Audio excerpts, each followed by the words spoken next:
Okey. Okey. Kita mula. Okey, Assalamualaikum dan selamat pagi. Terima kasih bagi yang sudah masuk kelas pagi ini. Untuk pagi ini kita akan sambung bab 4, pilih atur dan gabungan.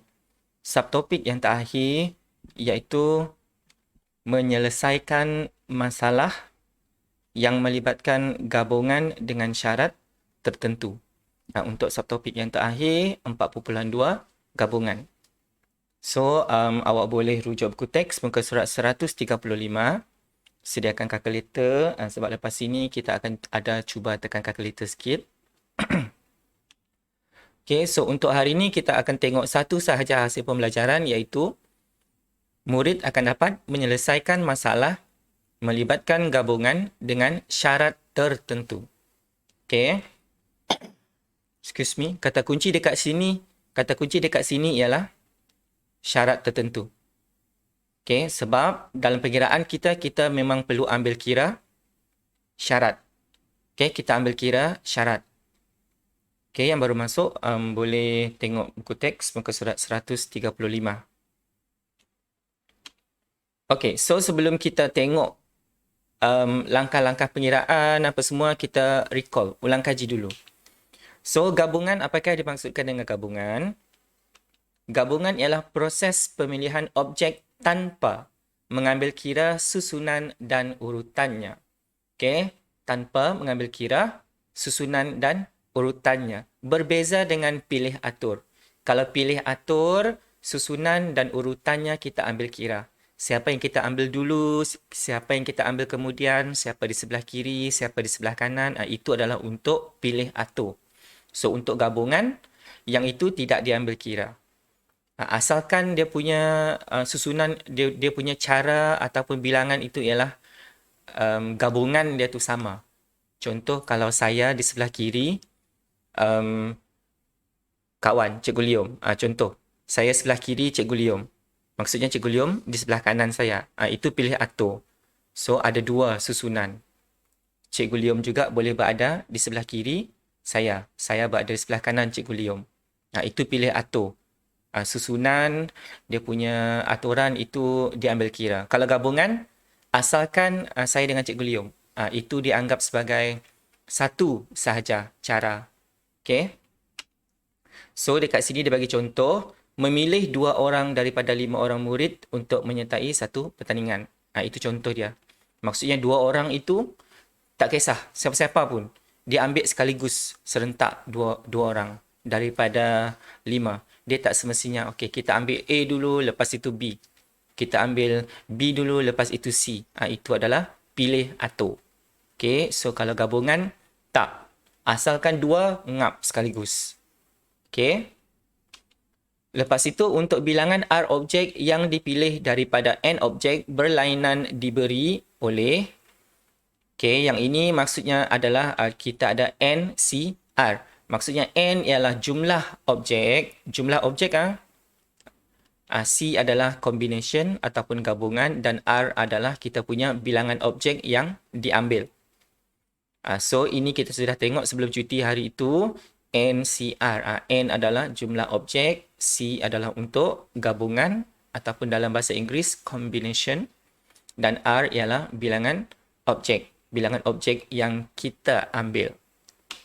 So, ini adalah dia punya perwakilan. Boleh juga diwakilkan sebagai NPR per R factorial sama dengan, boleh juga diwakilkan N factorial per R factorial dalam kurungan N tolak R factorial. Okay, so untuk NCR ini, yang ini awak juga boleh terus tekan kalkulator. Contohnya dekat sini, nantilah dalam pengiraan kita tengok. Yang ini kan awak dah tengok minggu lepas. Okay, dalam pengiraan juga nanti saya akan tunjuk juga perwakilan yang ini. Dalam exam awak boleh terus tekan kalkulator saja. Tapi yang ini kalau ada pembuktian boleh pakai yang ini. Okey, so kita teruskan. Okey, eksplorasi yang ini. Okey, seorang ketua kelas ingin membahagikan 10 rakan anda kepada 3 kumpulan dengan setiap kumpulan terdiri daripada 2 orang, 3 orang dan 5 orang ahli. Cari bilangan cara pembahagian kumpulan itu. Maksudnya dekat sini, ketua kelas ini, dia ada 10 orang kawan. Lepas itu daripada 10 orang itu, dia nak buat 3 kumpulan. Kumpulan yang pertama ada 2 orang. Kumpulan yang kedua ada 3 orang. Dan kumpulan yang ketiga ada 5 orang. Dia tak kisah siapa-siapa pun. Dia ambil saja. Okey, 2 orang.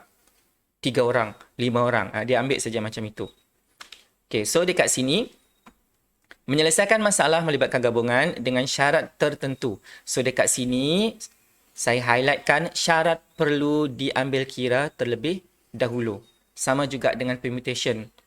Pilih atau. Syarat itu dulu kita ambil kira. So dekat sini tadi, ketua kelas itu dia nak buat 3 kumpulan. Kumpulan 1, kumpulan 2 dan kumpulan 3. Betul? Kumpulan 1 dia nak berapa orang? 2 orang. So, dia memilih 2 daripada 10 orang. Dia tak kisah siapa dulu, siapa kemudian. Asalkan 2 orang, dia ngap terus 2 orang. So, dekat sini, bila dia memilih 2 daripada 10, so 10 ini adalah kita punya jumlah objek. So, bila 10 kita punya jumlah objek, so 10 ini adalah nilai N. Dan 2 ini adalah yang diambil. So, ini adalah kita punya R. So, NCR ialah 10 C2. 10 adalah kita punya N, jumlah objek. C, kita guna C sebab yang dekat sini adalah gabungan. Kita ambil 2 ngap sekaligus. Lepas itu, C adalah yang diambil. Sama dengan 10 faktorial, ini adalah dalam rumus tadi, per 2 faktorial dalam kurungan 10 tolak 2 faktorial. So, sama dengan 45. Okay, yang ini saya nak cakap. Bila awak ada kalkulator, okay, sediakan kalkulator. Macam mana nak dapatkan 45 terus ini? Awak terus tekan 10. Shift. Awak tekan bahagi. Sebab kalau awak tengok di atas bahagi itu, dia ada NCR warna kuning. Itu adalah untuk gabungan. Okay, awak tekan, dia akan keluar C. Lepas itu, awak tekan 2. Terus sama dengan awak akan dapat 45. Itu adalah cara tekan kalkulator. Yang ini pun awak boleh tunjuk juga. Kalau awak tak nak tunjuk pun tak apa. So, ini adalah untuk kumpulan 1. Bilangan cara untuk kumpulan 1. Settle kumpulan 1. Sekarang kita tengok kumpulan 2 pula. Untuk kumpulan 2, dia kata dia nak 3 orang. Betul, dia nak 3 orang. Tetapi 2 orang telah dipilih dalam kumpulan 1. So, maksudnya dekat sini sudah ada 2 orang. So, berapa baki? Baki yang dipilih untuk kumpulan 2 ada 8 orang. Okay. So, maksudnya dekat kumpulan 2, kita pilih 3 daripada 8. Sebab 2 orang tadi dekat ada kumpulan 1. Sudah ada dekat kumpulan 1. So, bakinya untuk dipilih ada 8 orang. So, maksudnya untuk kumpulan 2, jumlah objek kita adalah 8. N sama dengan 8. Kemudian, yang kita pilih adalah 3. R sama dengan 3. So, kita tulis dalam rumus NCR. So, N kita adalah 8, C 3. Okay, 8, C 3. Yang ini sama dengan kita wakilkan dalam bentuk ini. 8 faktorial per 3 faktorial kurungan 8 tolak 3 kurungan faktorial. So, yang ini awak akan dapat 56. Awak boleh juga terus tekan kalkulator. 8C3. Sama juga, awak akan terus dapat Nurliza. Okey, awak akan terus dapat 56. Okey, Nurliza, awak buka muka surat 135. Okey, awak boleh tengok muka surat 135. Okey, settle untuk kumpulan 1. Baik, cikgu. Okey. Settle untuk kumpulan 2.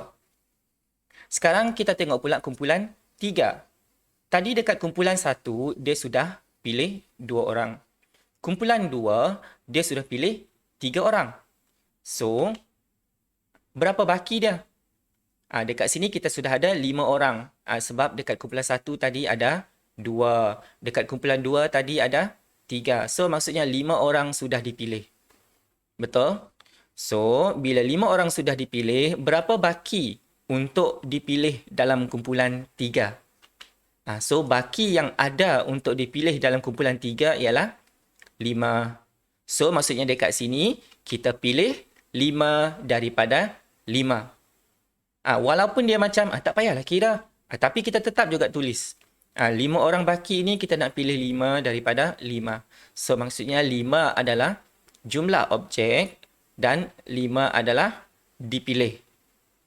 Okay. So, NCR. So, 5C. 5. Kita factorial. 5 factorial per 5 factorial dalam kurungan 5 tolak 5. Tutup factorial.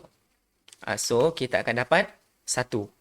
5 factorial ini, 5 factorial pula. 5C5 ini, awak juga boleh terus tekan calculator. So, yang ini adalah bilangan cara untuk kumpulan 1. Dan ini adalah bilangan cara untuk kumpulan 2. Dan ini adalah bilangan cara untuk kumpulan 3. So, berapa bilangan cara untuk semua sekali ini? Sebab kita ada 10 budak mah. Bila 10 budak itu, bila kita pilih 2, dia tak semestinya orang yang sama. 2 orang itu dia boleh jadi orang lain. Dia boleh jadi AC, dia boleh jadi AD, dia boleh jadi AE. So, untuk kira bilangan cara jumlah semua ini, betulkah bahasa saya tu? Kita guna petua pendaraban. So, petua pendaraban maksudnya dekat sini 45 darab 56 darab 1. Oh, pecut mak kau. So, dapatlah dekat sini 2520 bilangan cara.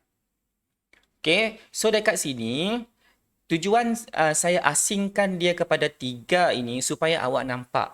Kumpulan 1, ini cara untuk dapatkan bilangan cara kumpulan 1. Kumpulan 2, ini untuk bilangan cara kumpulan 2. Kumpulan 3, ini cara untuk kumpulan 3. Awak boleh terus tekan sekaligus. Maksudnya awak tekan 10C2 darab 8C3 darab 5C5. Pun boleh buat macam itu. Awak akan terus dapat jawapan 2520. Itu kalau awak sudah macam betul-betul mahir lah. Betul-betul menguasai. Tak jadi masalah. Yang ini tujuan dia untuk saya jelaskan. Okay. Ini syarat-syarat dia tadi. Kumpulan 1, 2 orang. Kumpulan 2, 3 orang. Kumpulan 3, 5 orang. Okay. Okay ke tidak?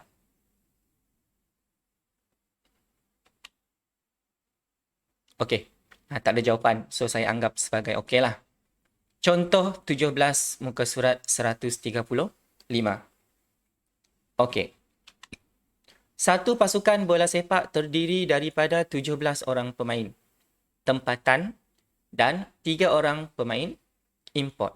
Seorang jurulatih perlu memilih 11 orang pemain utama untuk bertanding dalam satu perlawanan dengan mengambil 2 orang pemain import. Cari bilangan cara supaya 11 orang pemain utama boleh dipilih. So, dekat sini kita ada situasi. Situasi yang pertama ialah pemain import dan situasi yang kedua ialah pemain tempatan. Untuk kedua-dua ini, berapa bilangan? Kita nak 11 sahaja. So, untuk pemain import, berapa yang boleh dipilih pemain import? Okay, so untuk pemain import yang kita boleh ambil 2 orang pemain import sahaja. Okay, so untuk pemain import 2 daripada 3. Sebab kita nak pilih 2 orang sahaja untuk pemain import. So untuk pemain import settle. Jumlah adalah 3. So N sama dengan 3. Yang dipilih ialah 2. So R sama dengan 2. So, 3C2. So, 3C2 sama dengan 3 faktorial per 2 faktorial dalam kurungan 3 tolak 2 faktorial. So, dapatlah 3. So, ini ada 3 bilangan cara. So, untuk pemain import sudah settle. So, kita tengok untuk pemain tempatan. So, untuk pemain tempatan, kita pilih 9. Mana saya dapat 9 ini? Sebab jurulatih itu dia nak pilih 11 orang pemain utama. Okay, 11 orang sahaja pemain utama yang nak dipilih. 2 orang sudah pemain import. So, bakinya adalah 9. 11 tolak 2 dapatlah 9. Maksudnya untuk pemain tempatan, 9 dipilih. 9 daripada berapa orang? 9 daripada 17 orang pemain tempatan. So, kita punya jumlah objek N sama dengan 17. Yang dipilih R sama dengan 9. So, bila kita tulis dalam rumus, 17 C 9 sama dengan 17 faktorial per 9 faktorial dalam kurungan 17 tolak 9.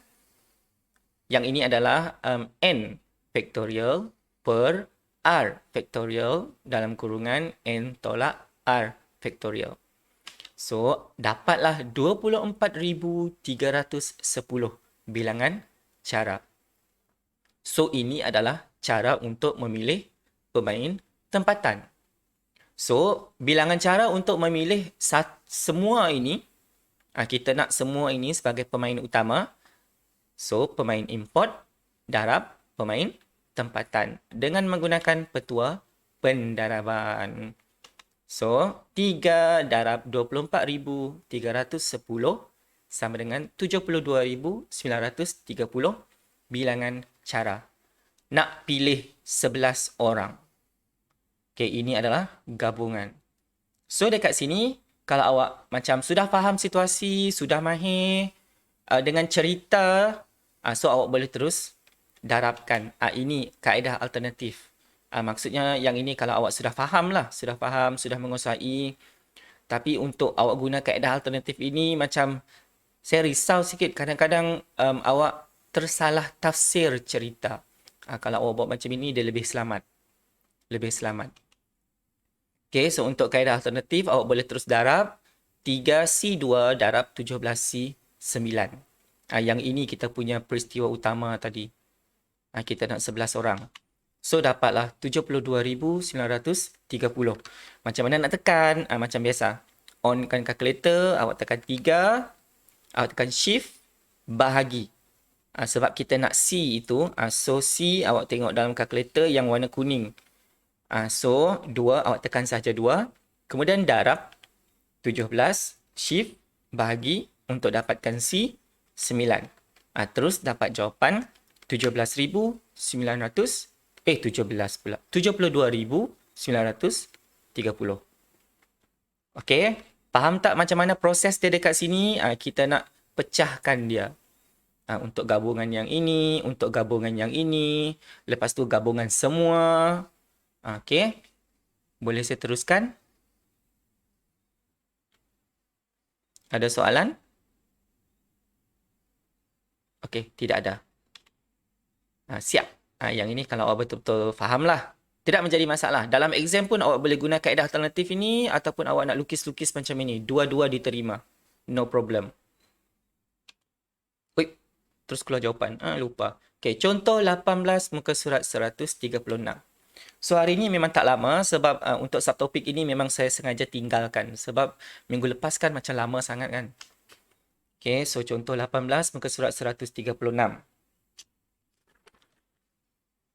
Encik Samad perlu 3 jenis motif batik daripada 4 motif organik dan 5 jenis motif geometri.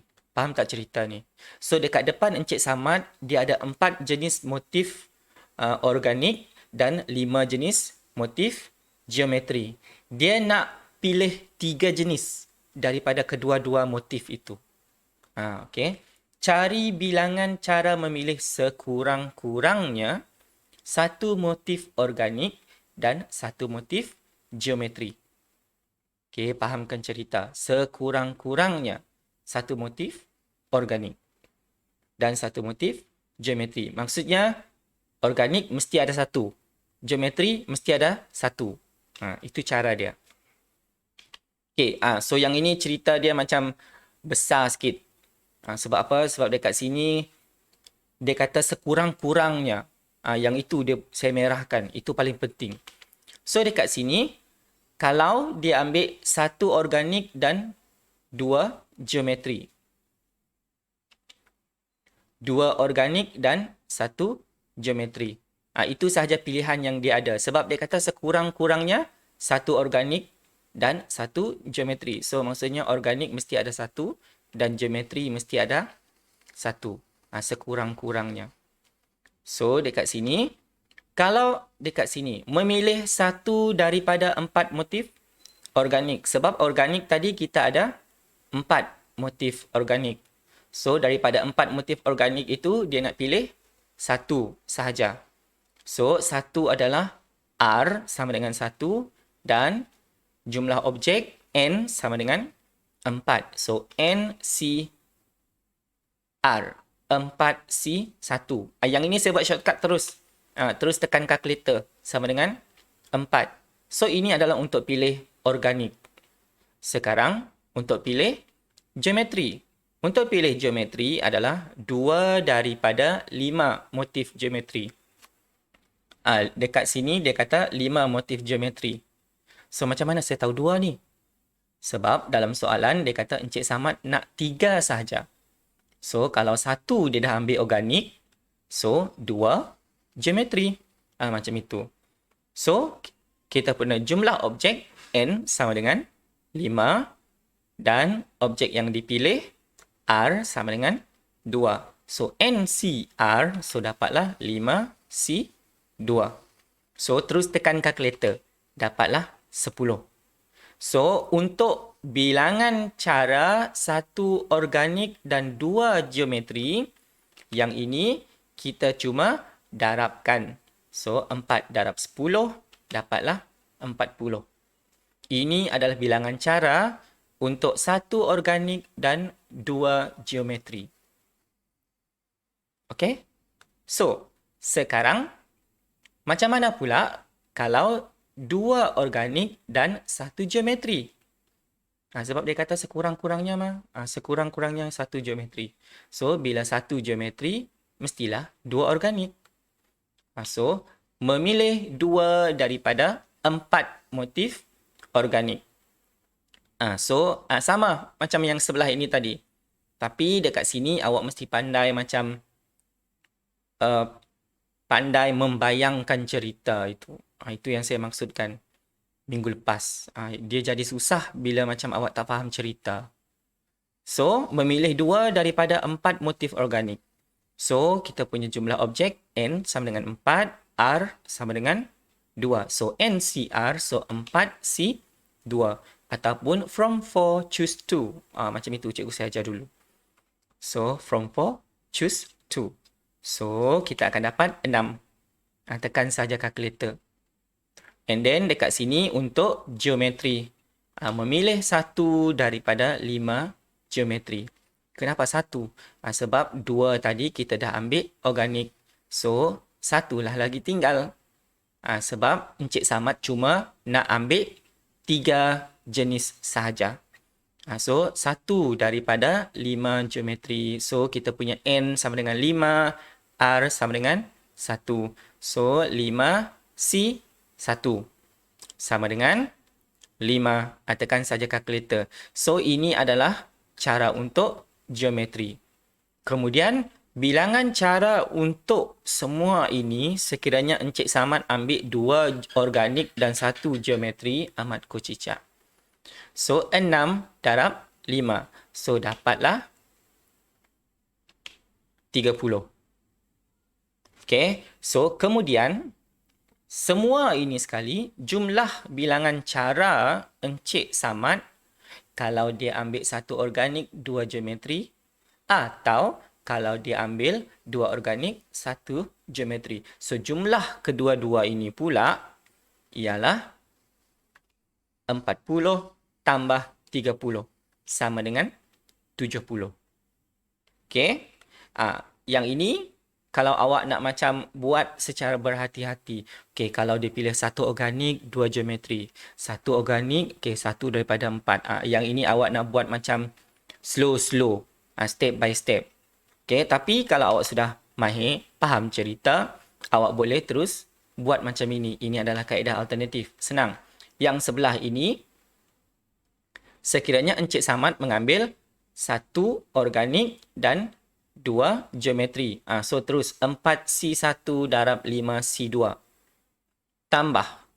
Yang sebelah ini pula, kalau Encik Samad mengambil 2 organik dan 1 geometri. So, 4C2 darab 5C1. So, jumlah bilangan cara Encik Samad mengambil kain batik ini ialah 70. Siap. Yang ini, cerita ini boleh. Kalau awak buat dalam exam guna cara ini pun boleh dapat markah penuh. Dekat sini 3 markah ni.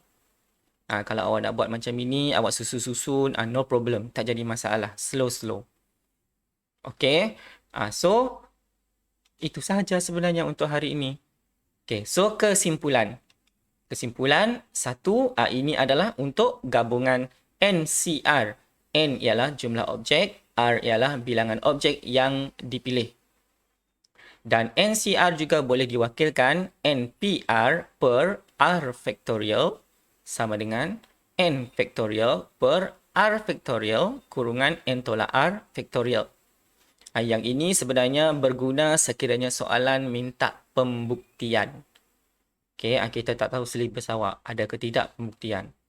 Sebelum ini jarang ada pembuktian. Dan yang kedua, ini paling penting. Setiap kali menyelesaikan masalah, syarat yang dinyatakan perlu diambil kira terlebih dahulu. Apa syarat yang dia cakap dalam soalan tadi? Itu yang kita perlu ambil kira terlebih dahulu. Berunding. Awak runding-runding dulu. Macam mana awak nak memenuhi kehendak dan kemahuan syarat-syarat dalam soalan yang diberi. Okay. Untuk latihan PBD, tidak banyak. 2 soalan sahaja. So, latihan kendiri 4.8 buku teks muka surat 136, soalan 1 dan soalan 2. Muat naik gambar penyelesaian dalam Google Classroom melalui pautan yang saya akan bagi lepas ini. So, tarikh akhir hantar Jumaat 11.59 malam. Pautan akan ditutup. Okey. Sebelum kita bersurai, housekeeping dulu. Cek kehadiran. Wish. Okay, saya nak cek dulu kehadiran Anang Guai Pansyut. So, untuk hari ini, okay, bagus. Ramai yang ada. Tarikh hari ini ialah 28. Okay, awak faham ke tidak ni? Kalau ada soalan, awak boleh terus tanya. Jangan malu buka mic. Wih, 12 orang. Oh, kelas pagi tadi. Matematik pagi tadi.